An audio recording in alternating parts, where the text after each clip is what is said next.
Graça e paz de Deus em Cristo Jesus a todos. Sou o pastor Manuel Severo, da Igreja Ação Evangélica em Mata Redonda. E hoje, sexta-feira da Paixão, comemoramos celebramos o dia que Jesus veio e morre por nós. A gente tem nesse dia, muita gente fica muito triste, mas é um dia em que, por meio da cruz, Cristo conseguiu nos libertar do pecado. Por isso vamos refletir, amados irmãos e ouvintes, no livro de Mateus, a partir do capítulo 27, versículo 33. Mateus 27, capítulo 33. E diz assim: chegando ao lugar chamado Gólgota, que se diz lugar de caveira, deram-lhe a beber vinho misturado com fel, mas ele, provando, não quis beber.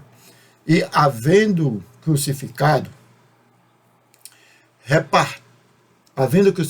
repartiram os seus vestidos, lançando sorte, para que se cumprisse o que foi dito pelo profeta: repartiram entre si os meus vestidos, e sob a minha túnica lançaram sorte. E assentados os guardavam ali, e por cima da sua cabeça puseram escrito a sua acusação: este é Jesus, o Rei dos Judeus. E foram crucificados com ele 2 salteadores, um à sua direita e o outro à sua esquerda. E os que passavam blasfemavam dele, meneando as cabeças e dizendo: tu que destrói o templo e em 3 dias o reedificas, salva-te a ti mesmo, se és filho de Deus, desce da cruz. E da mesma maneira também os príncipes dos sacerdotes, como os escribas e anciões e fariseus, escarnecendo, diziam: salvou os outros e a si mesmo não pode salvar-se. Se é o Rei de Israel, desce agora da cruz e cremos nele. Confiou em Deus, livrou-o agora. Se o ama, porque disse: sou filho de Deus. E o mesmo lhe lançaram também o rosto os salteadores que com ele estavam crucificados. E desde a hora sexta houve trevas sobre toda a terra até a hora 9. E perto da hora 9, exclamou Jesus em alta voz, dizendo: Eli, Eli, lama sabachthani, isto é, Deus meu, por que me desamparastes? E alguns dos que ali estavam, ouvindo isso, diziam: este chama por Elias. E logo um deles, correndo, tomou uma esponja e embebeu-a em vinagre e, pondo-a numa cana, dava-lhe de beber. Os outros, porém, diziam: deixa, vejamos se Elias vem livrá-lo. E Jesus, clamando outra vez em grande voz, rendeu o espírito. E eis que o véu do templo se rasgou em 2, de alto a baixo, e tremeu a terra, e fendaram-se as pedras. Senhor nosso Deus e Pai, em nome santo de Jesus, ó Pai, nos ajuda, Deus, a trazer essa palavra, Pai, essa reflexão, para que nós possamos te glorificar, te exaltar pelo que tu fizeste por nós. Nós, Senhor, somos pecadores, Pai, remidos pelo teu amor, pelo que Jesus fez por nós. Nos ajuda, Pai, no nome santo de Jesus. Amados irmãos, como nós falamos, nós estamos comemorando ou celebrando, não é? A sexta-feira da Paixão, na qual lembramos o que Jesus Cristo fez por nós. Não é? Mas, na verdade, o que Cristo fez por nós? Você realmente acredita que Cristo fez alguma coisa por você? Essas 2 perguntas, irmãos, nós vamos tentar explicar de uma forma mais rápida, não é? Mas tentar mostrar acerca disso. Quando a gente pergunta o que Cristo fez por nós, a gente não pode esquecer e voltar no primeiro livro da Bíblia. Sim, primeiro livro da Bíblia, no qual está escrito, sabe, o que Adão fez. Sabe? Eva, ela desobedece a ordem de Deus e peca, leva Adão a pecar, e aí acontece o que a gente chama de proto-evangelho. Gênesis capítulo 3, 15, né? Onde Deus faz e fala acerca disso. Diz assim: e porei inimizade entre ti e a mulher, e entre a tua semente e a tua semente. Esta te ferirá a cabeça, e tu ferirás o calcanhar. Aqui Deus está falando com a serpente e dizendo, sentenciando o que iria acontecer. O que iria acontecer depois de muitos anos, né? Depois de muitos anos. E o que a gente comemora, ou o que a gente celebra hoje, irmãos, sabe? A gente não pode ficar triste, eu vou falar um pouco mais na frente. Antigamente eu ficava triste quando vinha, mas hoje, sabe, depois que Deus me mostra pela sua palavra o que ele fez, tá? O que Cristo sofreu por nós, é motivo de nós, sabe, ficarmos compadecidos, porém alegre. E a gente vai ver por quê. Certo? A gente vai ver por quê. Né? Olha, Adão quando pecou, irmãos, Adão quando pecou, ele se afastou, ele se escondeu de Deus, e Deus procura, o acha, e aí Deus fala desse proto-evangelho, e após isso aí, Deus, no verso 21, diz: e fez o Senhor Deus a Adão e a sua mulher túnica de pele, e os vestiu. Pele aí, no hebraico, ele pode ser uma pele humana, que provavelmente não foi, ou uma pele animal, em que nós cremos.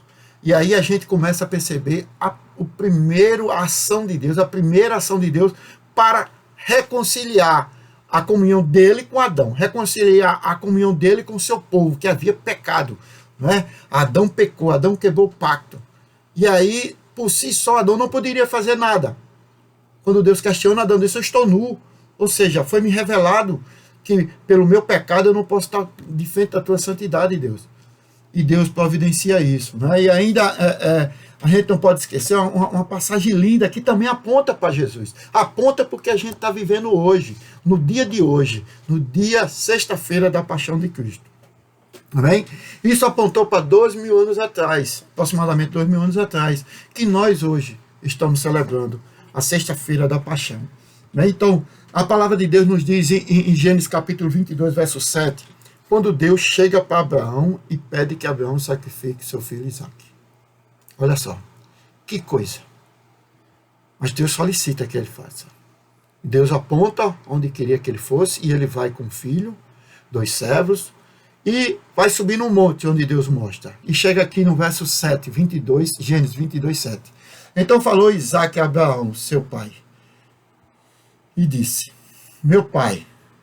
E ele disse: eis-me aqui, meu filho. E ele disse: eis aqui o fogo e a lenha, mas onde está o cordeiro para o holocausto? Olha a resposta de Abraão.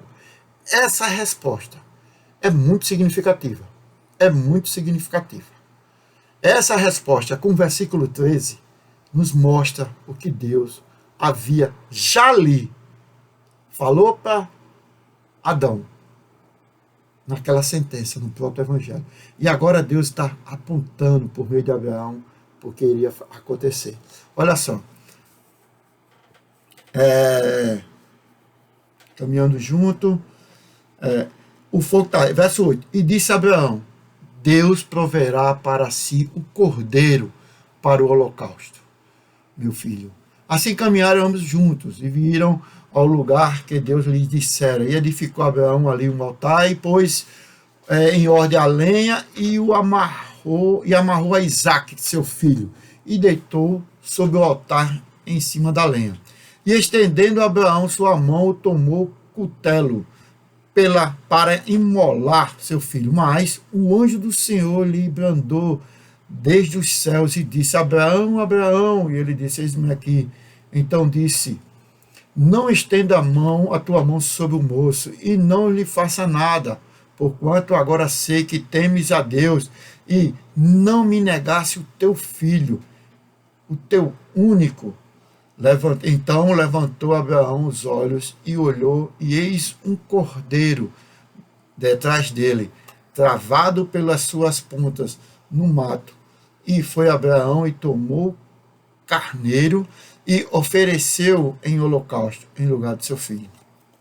Quando você lê isso aqui, se você não tentar usar a lente da revelação por Jesus, se você não tiver guiado pelo Espírito Santo, Você pode ver isso aqui e só ver coisa linda, coisa bonita. Chorou. Que coisa boa, Deus. Irmãos, isso aqui Deus está apontando para o que Cristo iria fazer por mim e por você. O que Deus iria fazer por mim e por você. Não é? Deus botou Jesus para ser o substitutivo, para nos substituir, para que Ele, derramando a sua ira sobre Cristo e não sobre nós, que somos seus filhos. Né? É uma coisa muito, muito linda. Né? A gente aprende que não somos nós que buscamos a salvação. Por mais que eu faça, eu não consigo buscar a salvação. Tá? A salvação é um dom gratuito de Deus. É Deus quem te dá. É Deus quem te dá. Ainda voltando para o Evangelho, agora não mais em Mateus, mas para a gente tentar fazer uma analogia e mostrar isso aí, amados. É o seguinte, Lucas 23, 39 diz, né, a gente viu que no Mateus, os dois salteadores, os dois ladrões estavam zombando, ironizando de Jesus. Eles estavam ironizando de Jesus.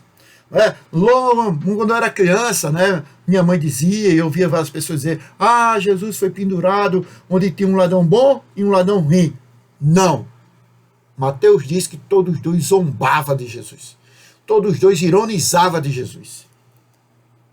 Só que tem uma coisa. A salvação, ninguém busca. É Deus quem dá. Deus é quem gera em nós a salvação. Olha só o texto que nos diz. O texto de Mateus diz que até certo momento os dois zombavam de Jesus. Mas houve um estralar, um agir superior de Deus. O Espírito Santo toca e conscientiza um dos ladrões. E agora ele diz o seguinte, e um dos malfeitores que estavam pendurados blasfemava dele, dizendo, se és tu, Cristo, salva-te e a nós. Respondeu, porém, o outro, repreendia-o, dizendo, tu nem ainda temes a Deus? Olha só, antigamente nenhum dos dois temia. Mas houve uma mudança, houve um destampar dos olhos, sabe? Houve tirado a venda, foi tirado o que pedia desse homem ouvir alguma coisa, por meio do Espírito Santo. Né? E ele diz, olha, respondendo porém o outro, repreendendo, dizendo, tu não temes a Deus, estando na mesma condenação? Olha o verso 41. E nós, na verdade, com justiça, porque recebemos o que os nossos feitos mereciam, mas este não fez mal nenhum. Ele reconhece que Jesus não tinha pecado. Ele reconhece que Jesus estava ali, não pelos pecados de Jesus. Ele reconhece que Jesus estava ali, não porque pelas transgressões de Jesus. Mas Jesus estava ali. Deus dá esse entendimento a ele.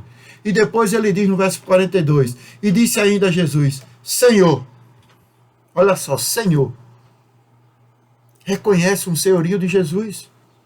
Jesus estava ali, irmãos. Não estava ali Senhor, porque a palavra que pode ser para Senhor, no caso de Jesus, como pode para Senhor, que tem vários escravos. Jesus estava ali como um malfeitor. Então ele reconhece acerca de quem era Jesus. Né? Senhor, lembra-te de mim quando entrares no teu reino. Olha só, lembra-te de mim. Isso quer dizer que ele reconhece que Jesus pode lembrar dele e pode levá-lo ao reino. Pode levar o seu reino. Ele reconhece que Jesus é um rei. Ele reconhece que Jesus tem um reino. Isso, irmãos, em menos de 3 horas, Espírito Santo diz, abre o entendimento desse homem. E respondeu-lhe Jesus, em verdade te digo, que hoje estarás comigo no paraíso. Olha só que bênção. A minha pergunta, na verdade, é a seguinte. Qual foi a obra que esse homem fez?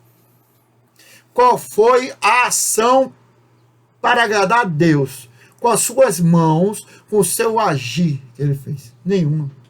Foi Deus quem lhe deu a fé, abriu os entendimentos, ele deu a fé e ele olha para Jesus e reconhece tudo que Jesus é. Repara mesmo, se a gente for ir para João capítulo 3, né, e aí levar ainda para Êxodo, onde Deus manda ser levantado a serpente, quando os israelitas, quando os hebreus eram picados pela serpente, ele só precisava fazer o quê? Olhar. Esse homem só fez olhar, só fez reconhecer o que aquele que estava pendurado estava fazendo em favor do povo de Deus, né? E estava fazendo em favor do povo de Deus. A gente vê, né, que esse cumprimento há 2000 anos que Jesus estava ali foi uma coisa que Deus já vinha dentro do Antigo Testamento dizendo que isso iria acontecer. Isso iria acontecer. Era necessário que um inocente que não havia pecado, semelhante a Adão sem ter natureza pecaminosa, se levantasse, fosse pendurado numa cruz. Olha o que o profeta Isaías nos fala em Isaías 53, verso 4 e 5. Verdadeiramente ele tomou sobre si as nossas enfermidades e as nossas dores levou sobre si, e nós o repudiamos por aflito, ferido de Deus e oprimido. Olhe bem, olha o texto, irmãos. Olha, verdadeiramente ele tomou sobre si. Isso é substituição. Isso é substituição. Sabe? Jesus foi quem nos substituiu na cruz.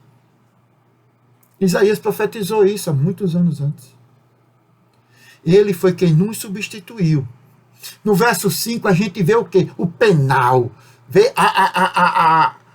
como se diz assim, a imputação da pena, que era minha, e foi colocada nele. Verso 5, mas ele foi ferido pelas nossas transgressões. A ideia aqui é que ele foi ferido até a morte, foi transpassado, sabe? E ferido até a morte. Essa era a pena que era para mim. Mas ele, como diz no verso 4, ele me substituiu. É o sacrifício substitutivo. Em vez de eu estar lá, Deus, por me amar e te amar, mandou Jesus ir para o nosso lugar. Jesus não foi obrigado a ir. Jesus não foi obrigado a ir. Jesus livremente fez. Se doou. Né? Se doou. A gente tem que entender por quê. Por que era isso? Quando a gente vê e pensa e reflete um pouquinho sobre o que aconteceu no jardim, né? Lá quando estava no Getsemane, Jesus teve uma aflição, por 3 vezes saiu para orar. Voltou, os discípulos estavam dormindo. Primeira vez dormindo, segunda vez dormindo. E nessas, o que é que Jesus faz? Jesus começa com tanta angústia que ele começa a suar sangue. Muitas e muitas vezes eu pensei também, irmãos, que era como se Jesus soubesse que pela coroa de espinho que ia levar, pela humilhação só, sabe? Pelas aquelas chicotadas que entrava, a ponta do chicote era um pedaço de osso, um pedaço de pedra que quando batia cortava como lâmina a carne. Jesus sofreu muito. Mas, irmãos, mais do que isso, ou não só isso, tinha um sofrimento muito maior. Tinha um sofrimento muito maior que às vezes nós ignoramos. Celebramos a sexta-feira da paixão, mas esquecemos de uma coisa muito maior. Sempre na paixão, nos filmes, em Hollywood, mostra como foi aquela paixão de Cristo, sabe? Mostra aquele sofrimento, aquele meladão de sangue, aquilo tudo. Verdade, Jesus sofreu muito fisicamente.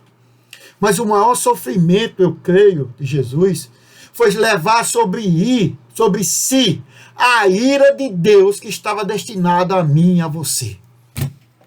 Sabe? A ira de Deus estava destinada a mim e a você. Ele tomou sobre si. Isaías diz, o castigo que nos traz a paz estava sobre ele. Quando Adão peca, como disse o pastor Heber Campos, não é? Quando Adão peca, a ira de Deus se manifesta contra toda a humanidade. A ira de Deus, o nosso Deus é um Deus de amor, mas é um Deus de ira. E entre o atributo amor e ira, não pode ter um maior do que o outro, porque se o amor for maior, então a ira não vale, então todo mundo vai ser salvo, porque Deus é amor. Se a ira for maior do que o amor, então não adianta a gente fazer alguma coisa, porque a ira vai se prevalecer em cima do amor. Mas se são iguais, então o amor de Deus faz com que a ira dele seja satisfeita em Cristo Jesus. E a gente percebe, amados irmãos, que Deus lança a ira dele sobre toda a humanidade. Todos os homens, antropos, homem ou mulher, todo ser humano, Deus lança a ira dele. Só que a ira de Deus, sabe, a ira de Deus é lançada em uns de forma direta, em outros no substitutivo. Que coisa interessante, né? Aquelas pessoas que não reconhecem Jesus como seu Salvador, aquelas pessoas que não têm Jesus como seu Senhor, aquelas pessoas que não crêem que Jesus na cruz do Calvário, mesmo sem ter pecado, sabe?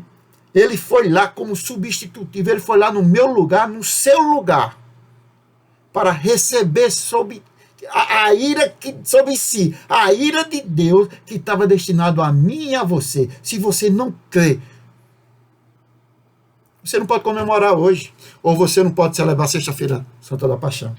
Porque Deus prometera em Gênesis que viria um que esmagaria a cabeça da serpente. E Deus prometeu que Jesus voltaria. Então, se você não tiver isso com você, você não pode comemorar a paixão de Cristo, sabe? Mas se você se lança, se atira no que Jesus fez por nós, sabe? Na cruz do Calvário, ali está o amor de Deus, sabe? Jesus sofreu sobre si a ira de Deus, a chicotada, a punição humana, mas na cruz ele recebeu a ira de Deus, como Calvino disse, sabe? Como Calvino disse, Jesus ali recebeu a ira de Deus, ficou escuro, representando a ira de Deus, como se, sabe, as forças estivessem ali. Até o próprio Jesus diz quando ele é preso, sabe, importa que agora as trevas tenham poder, que era para poder levá-lo, prendê-lo, até chegar o momento em que ele morreu e ele dissesse, está consumado, sabe. Foi a ira de Deus que ele estava carregando, foi a ira de Deus que ele estava sobre si, por conta do meu e dos seus pecados, que fez ele fazer essa citação, amados irmãos. Em Mateus, quando ele diz, Deus meu, por que me desamparastes? Sabe? Quando Jesus diz, antes de dizer, está consumado, antes de entregar, porque esses são os brados da cruz, né? As sete últimas palavras de Jesus na cruz. Né? Antes de dizer está consumado, ele diz, Deus meu, por que me desamparaste? Eli, Eli, lama sabachthani. Deus meu, por que me desamparaste? Só quem pode nos fazer a separação de nós com Deus é os nossos pecados. E Deus, por ser santo, tem que soltar a ira dele. Sabe, irmão? Já estamos terminando. E o profeta diz, o castigo que nos traz a paz. Irmãos, a gente só poderia ser reconciliado com Deus se a justiça de Deus fosse satisfeita. Então, o que Cristo fez na cruz do Calvário, o que hoje nós celebramos, mesmo, sabe, assim, sentindo a dor física, imaginando a dor física que Jesus sofreu, mas devemos estarmos regozijados, porque o autor e consumador de nossa fé, Jesus, ele não se usurpou em ser Deus, ele se humilhou e foi obediente até a morte de cruz, até chegar o momento onde ele diz, está consumado. Irmãos, isso é lindo. Quando a gente pensa que nós estávamos afastados de Deus. Se a gente lê, se você ainda não leu o Antigo Testamento, leia, que você vai ver o tempo todo o povo errando, acertando, e Deus sendo benevolente, errando, acertando. E agora vem aquele que sela, que não precisa de mais nada, que o sacrifício feito por ele foi o sacrifício que foi lançado no propiciatório, ele é que foi o sacrifício que Deus escolheu, perfeito, pleno, para a remissão de vez pelo pecado de todo aquele que nele crê. E ele diz, está consumado, está feita a obra, a tua justiça, Pai, está satisfeita. Então eu agora posso justificar os teus. Aleluia, esse é um ato jurídico, né? Que nós não vamos tecer nessa breve reflexão.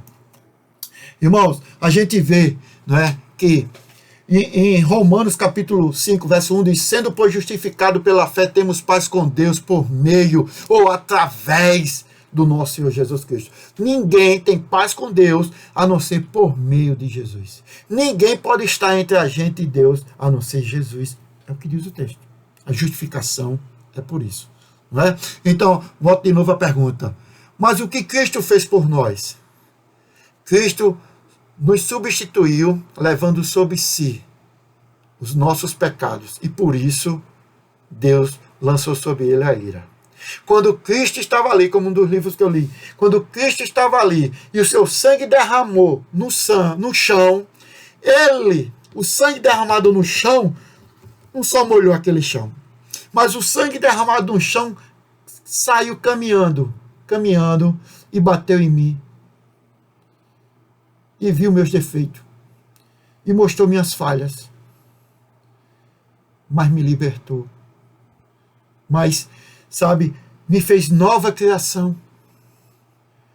Mas em contrapartida, tudo que me trazia, tudo que me levava a receber a ira de Deus, voltou para Cristo. E ele suportou. Aquele assassino, aquele estuprador, aquele trambiqueiro, aquele homem, aquelas pessoas que fazem tudo errado, quando olham para Cristo e o aceitam, é porque o sangue de Cristo foi até ele, bateu nele, o purifica, o faz justo, não porque ele vai deixar de ser, ou ele vai ser santo, ou vai ser a pessoa melhor do mundo, não, mas isso é um ato jurídico, declara justo. Por quê? Porque os pecados deles voltou e foi lançado em Cristo. Então a ira de Deus foi satisfeita em Cristo. Isso é que Cristo fez por nós. Ele nos reconciliou com Deus. Por isso que a palavra de Deus nos ensina que o véu foi rasgado. O véu foi rasgado, então nós podemos entrar no Santo do Santo. Nenhum irmão meu da igreja precisa de mim por ser pastor para entrar na presença de Deus. Não precisa. O véu foi rasgado pelo meu Senhor e Salvador Jesus Cristo. Pelo nosso Senhor e Salvador Jesus Cristo. Você realmente acredita no que Cristo fez por você? Você realmente acredita? Ou você acha que você tem que fazer alguma coisa para ser mérito de receber algum mérito de Cristo? Lembre-se do ladrão na cruz, que em horas falou mal de Jesus, ora ridicularizou Jesus, e hora depois reconhece que Jesus não tinha pecado, reconhece que Jesus é Senhor, que Jesus poderia salvá-lo e que Jesus tinha um reino. Esse homem não fez nada de obras para mostrar Deus, mas Deus nele fez com que ele mostrasse uma obra que vem de reflexo do que Deus faz nas nossas vidas. É a obra do arrependimento. Não adianta olhar para Cristo, não adianta eu estar hoje como alguns só come peixe, só come isso. Tudo bem, não tem problema. Não quero falar disso. Quero dizer, não adianta eu ser religioso se eu não olhar para Cristo, me ver como um pecador, como aquele ladrão. Aquele ladrão, ele assume, olha, eu e tu merecemos o castigo. Ele se arrepende pelo que ele fez. Ele se arrepende e diz, olha, todo castigo dado a mim é justo. E quando ele se arrepende, ele se lança nos braços de Jesus. Então que hoje, irmãos, amados ouvintes, nesse momento tão assim, nessa celebração da morte do nosso Senhor e Salvador Jesus Cristo, né, nós tenhamos convicção do que ele fez por mim e por você. Que Deus possa nos abençoar. Senhor nosso Deus e Pai, abençoa, Deus, todos esses que estão nos ouvindo. Pai, teus filhos, ó Deus, que eles possam, Pai, no nome santo de Jesus, crer no que tu fizeste por nós e ser salvo. É assim que nós te oramos. Amém. Fique com Deus. Até a próxima nossa transmissão. E se puder, se inscreva no canal, que é para poder, de vez em quando eu vou estar fazendo algumas reflexões. Se você receber, essa foi maior, mas as próximas serão menor. Em nome de Jesus, amém.